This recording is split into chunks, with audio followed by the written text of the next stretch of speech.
Guys, voice over lang muna ito. Ginawa ko dahil ang intense ng eksena ni Lusheng. Kapag nagustuhan ninyo, ituloy natin ang mga susunod. Iyan na ba ang lahat ng kaya mo?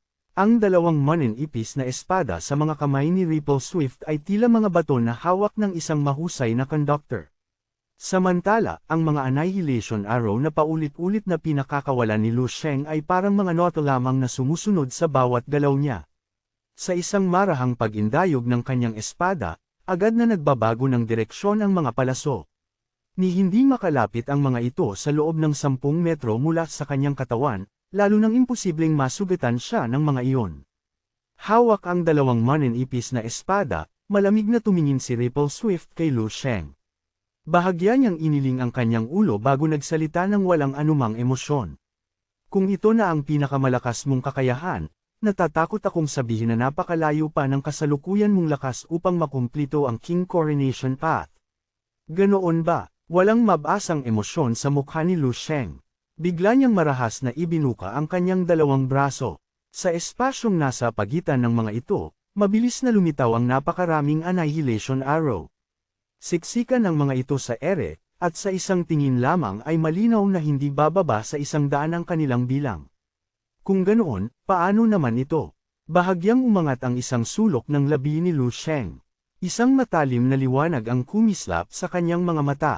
Sa susunod na sandali, sabay-sabay na humadyabis ang mahigit 100 annihilation arrow. Napakabilis ng mga ito, ngunit habang nasa kalagitnaan pa lamang ng kanilang paglipad, sabay-sabay na sumabog mula sa dulo ng bawat arrow ang nakakatakot na aura ng Law of Destruction. Mula sa kanilang matutulis na dulo, mabilis na kumalat ang maitim na enerhiya hanggang sa tuluyang maging purong itim ang buong katawan ng bawat palaso. Ang mga eleganteng arrow na ilang sandali lamang ang nakalipas ay naglalabas ng magandang liwanag ay biglang nagbagong anyo. Para na silang mahahabang blade of destruction na kayang durugan at burahin ang lahat ng nasa kanilang daraanan. Sa pagkakataong iyon, bahagyang nagbago ang ekspresyon ni Ripple Swift. Gayunman, nanatiling matatag ang kanyang mga mata. Mabilis niyang iwinasiwas sa ere ang dalawang maninipis na espada. Kaagad na umagos mula sa kanilang mga blade ang makapal at bughaw na liwanag. Kasabay niyon, lumitaw ang isang bakas ng Law of Wind. Sa wakas, napilitan din kitang gamitin ang kapangyarihan ng iyong law. Bahagyang ngumiti si Lu Sheng.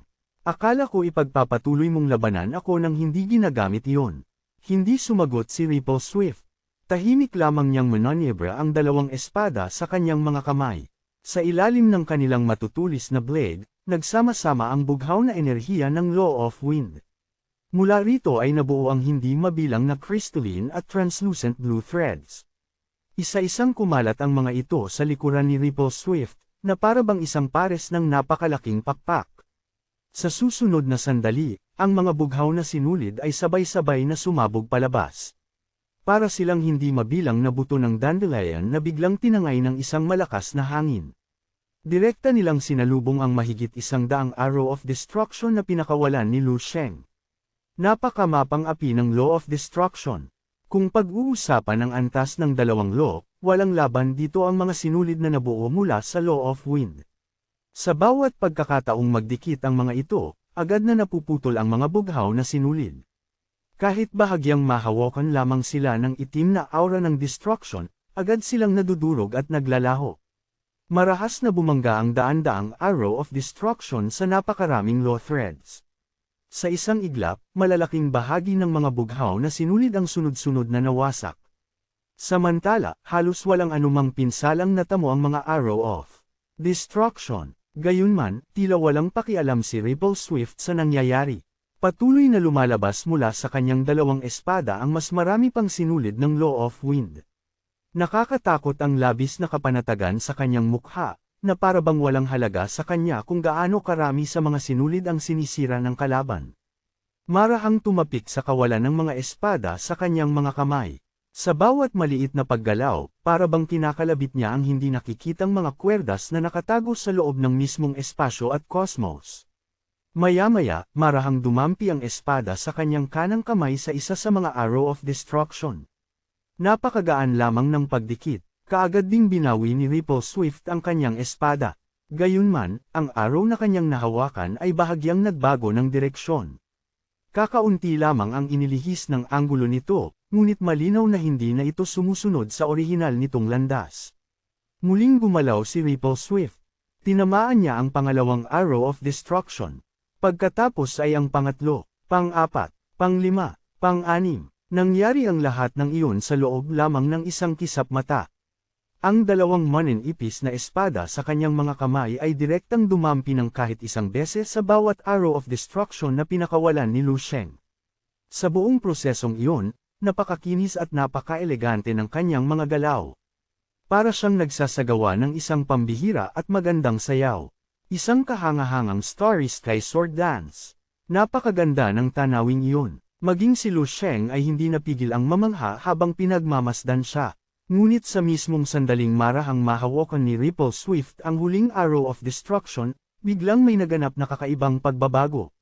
Napansin ni Lu Sheng na ang mahigit 100 arrow na kanyang pinakawalan ay sabay-sabay na nakawala mula sa kanyang kontrol.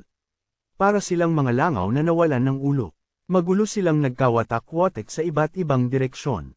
Ang ilan ay nagbanggaan, habang ang iba naman ay biglang sumabog bago pa makarating kay Ripple Swift. Sunod-sunod na malalakas na pagsabog ang yumanig sa battlefield.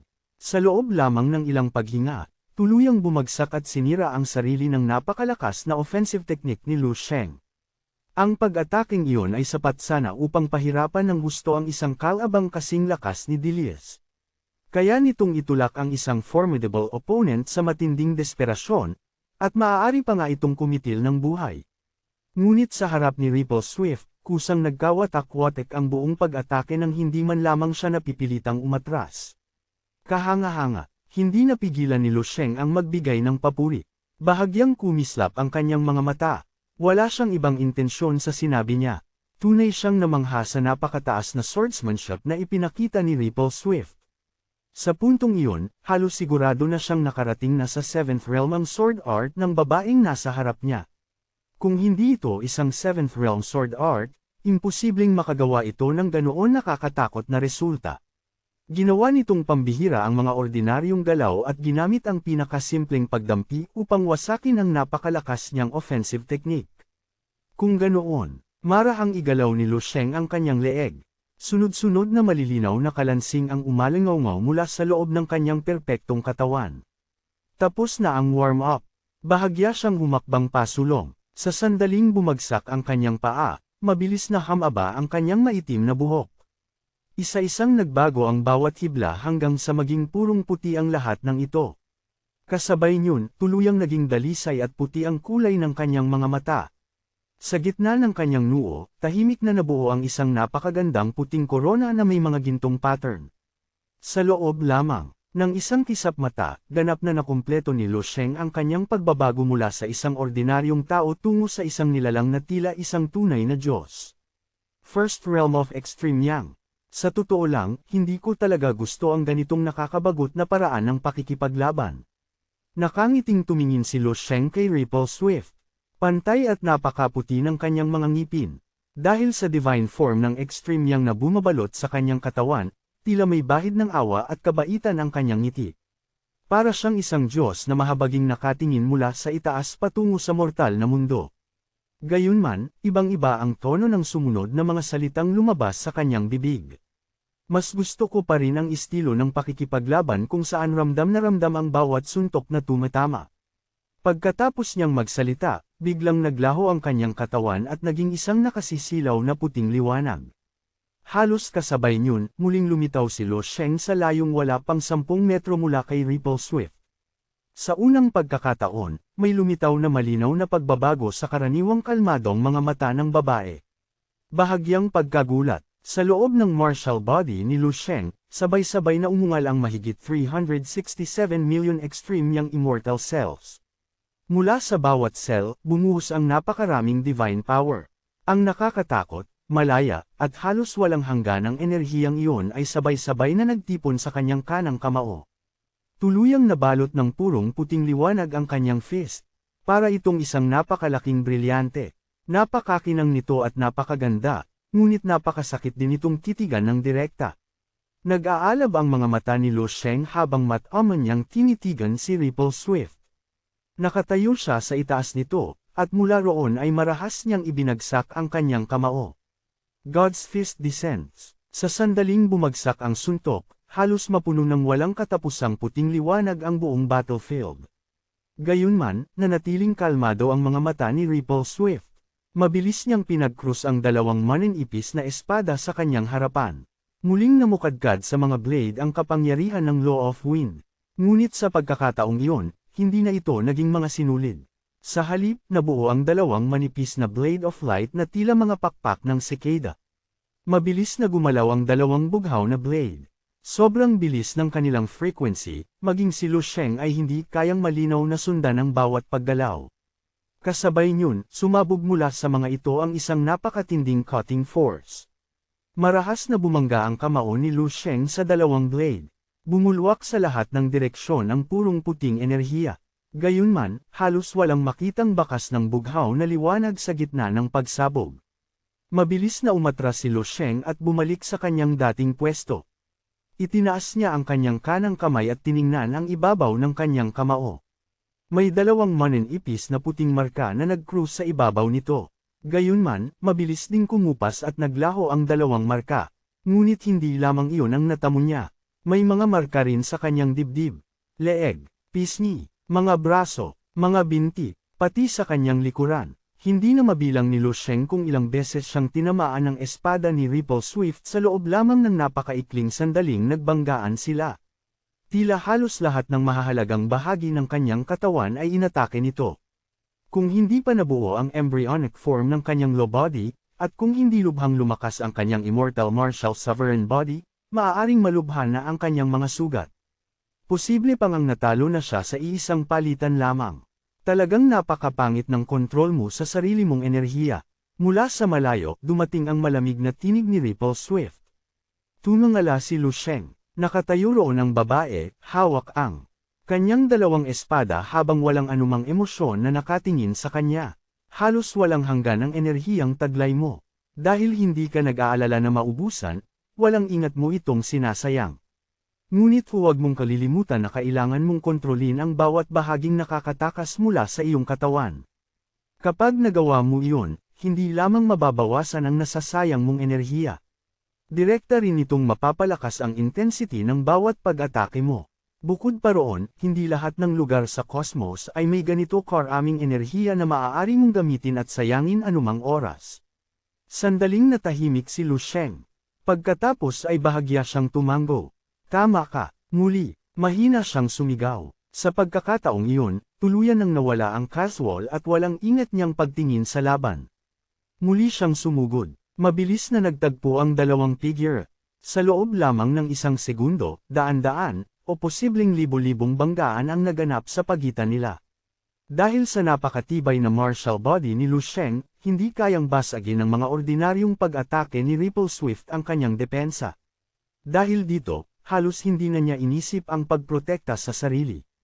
Walang ingat siyang sumugod at itinuon ang lahat sa pag-atake. Habang nagpapatuloy ang kanilang labanan, unti-unting napagtanto ni Lu Sheng na umabot na sa halos nakakatakot na antas ang paghahangad ni Ripple Swift sa perpektong teknik at energy control.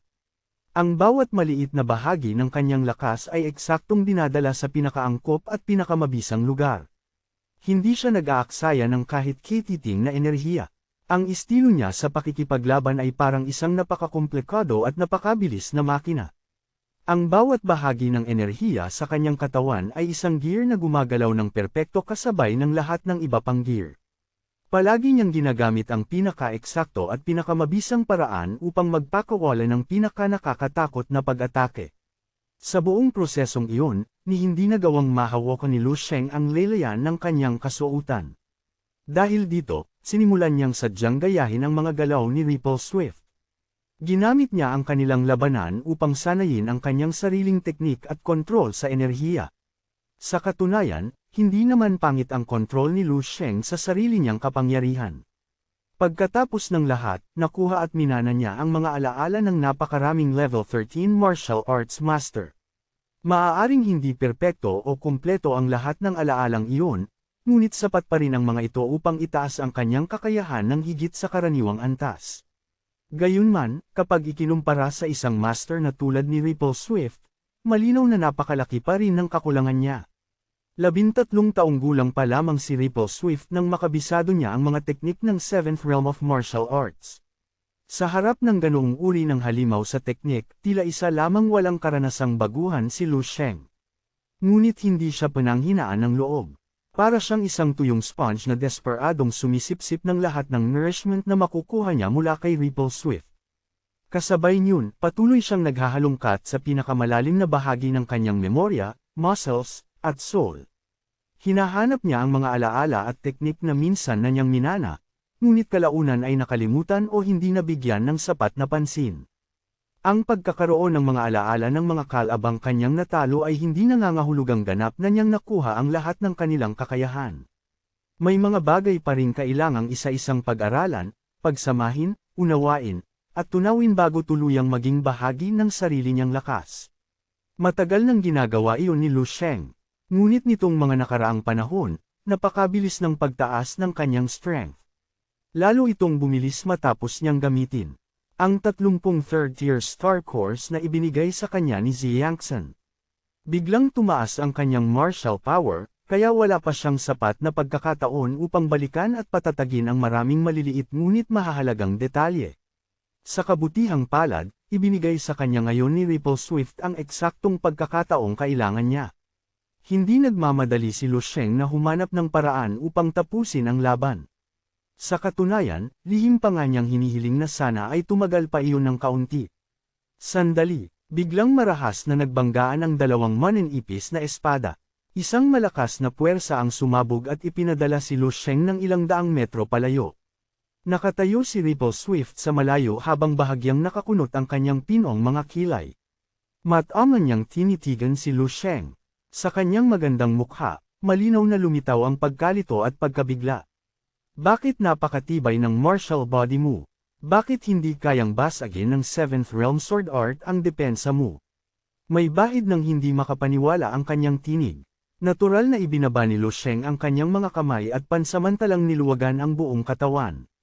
Ginamit niya ang pagkakataong iyon upang pakalmayin ang mga bahagi ng kanyang katawan na paulit-ulit na inatake ni Ripple Swift. Totoong hindi nabasag ang kanyang depensa.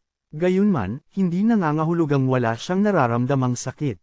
Kapag ang parehong bahagi ng kanyang katawan ay tinutusok ng 10,000 beses, kahit hindi ito tuluyang masubitan, napakasakit pa rin ang pakiramdam. Mabilis na pinadaloy ni Lu Sheng ang extreme yang energy sa kanyang katawan. Paulit-ulit nitong hinugasan at pinanumbalik ang kanyang martial body. Pagkatapos ay tumingin siya kay Ripple Swift at nagpakita ng isang banayad at ganap na hindi agresibong ngiti. Mahina siyang nagsalita, "Ngayon mo lang ba napansin?" Kumunat ang mga kilay ni Ripple Swift. Mula ulo hanggang paa, maingat niyang sinuri ang katawan ni Lu Sheng. Pagkatapos, bigla siyang naglaho sa kanyang paningin. Bahagyang nagulat si Lu Sheng. Ngunit bago pa siya tuluyang makapag-react, isang napakatinding pakiramdam ng panganib ang biglang bumaba mula sa itaas. Ganap nang nagbago ang hitsura ni Ripple Swift. Nababalutan na ngayon ng isang nakasisilaw na gintong liwanag ang kanyang buong katawan. Ang dalawang manenipis na espada na kanina lamang ay hawak niya ay hindi na makikita. Sa hindi malamang paraan, nagsama ang mga ito at naging isang malapad at napakalaking greatsword. Sa pagitan ng katawan ni Ripple Swift at ng malaking espada, patuloy na dumadaloy ang gintong liwanag ng isang lo. Sa loob ng napakaikling sandali, bahagyang lumabo ang paningin ni Lu Sheng. Pakiramdam niya, tunay na nagsanib bilang isang nilalang si Ripple Swift at ang gintong greatsword. Mula sa bawat bahagi ng katawan ng babae ay sumabog ang isang napakatalim na low power. Low fusion tier. Hindi napigilan ni Lu Sheng ang biglang pagsigaw. Ito ang huling tier ng level 13. Low fusion. Hindi na nakakapagtakang ang aura ni Ripple Swift ay napakalapit sa isang tunay na level 14 powerhouse. Walang anumang pagdududa, nakarating na siya sa antas na isang hakbang na lamang ang layo mula sa level 14. Mula sa bibig ni Ripple Swift ay lumabas ang isang malamig na tinig. Golden Star Ripples. Sa isang iglap, naglaho ang figure niyang may hawak na malaking espada. Isang nakasisilaw na gintong liwanag ang pumalit sa kanyang katawan. Pantay na hinati ng liwanag ang buong battlefield sa dalawang bahagi. Maging sa pinakasentro ng espasyo, nakita ni Lu Sheng na tila malinis na hinihiwa sa dalawa ang mismong kawalan. Isang napakalaking pakiramdam ng panganib ang sumabog sa bawat bahagi ng kanyang katawan. Sa susunod na sandali, isang napakalawak at nakakasilaw na Golden Starry River ang bumagsak mula sa itaas. Wala nang panahon si Lu Sheng upang mag-isip. Mabilis niyang pinagtagpo ang kanyang dalawang kamay at itinaas ang mga ito sa ibabaw ng kanyang ulo upang salagin ang paparating na atak. Dala ang isang nakakatakot at walang kapantay na cutting force, marahas na bumagsak ang Golden Starry River. Agad na nilamon ang buong katawan ni Lu Sheng. Sa mismong sandaling tumama ito, tila bumangga ang gintong swordlight sa isang malawak at walang katapusang puting karagatan. Hindi mabilang na puting liwanag ang tumalsik sa lahat ng direksyon. Patuloy itong umalon at dumagundong na para bang walang hanggan ang pinagmumulan. Maya-maya, tahimik na muling lumitaw sa malayo ang figure ni Ripple Swift. Ang mananipis niyang espada ay ganap ng naging isang napakalaking greatsword na mahigpit niyang hawak sa kanang kamay. Walang emosyon niyang tinitigan ang lugar na tinamaan ng kanyang sword strike. Mula sa mismong sentro ng impact, malinis na nahati sa dalawang bahagi ang buong battlefield. Gayunman, napakahusay ng kanyang kontrol sa kapangyarihan. Bagaman halos mapunit na ng tuluyan ang espasyo, hindi niya pinahintulutang ganap itong maputol. Dahil dito, hindi agad bumagsak at bumuho ang battle space matapos ang kanyang pag-atake. May masamang nangyari kaya, tahimik na tinitigan ni Ripple Swift ang lugar na nilamon ng sword light. Halos buong lakas niya ang ginamit sa pag-ataking iyon. Maging ang battle space ay ganap niyang nahiwa. Sa ibaba ng level 14, halos walang sinumang may kakayahang salagin iyon ng direkta. Gayunman, maingat niyang kinontrol ang lakas ng atak. Ayon sa kanyang kalkulasyon, dapat lamang nitong malubhang masugatan si Lu Sheng. Hindi niya intense iyong patayin ito. Habang iniisip ni Ripple Swift ang kalagayan ng kalaban, biglang sumabog ang nagwawalang puting liwanag sa kanyang harapan. Mula sa loob nito, dahan-daang lumitaw ang isang matangkad at perpektong figure.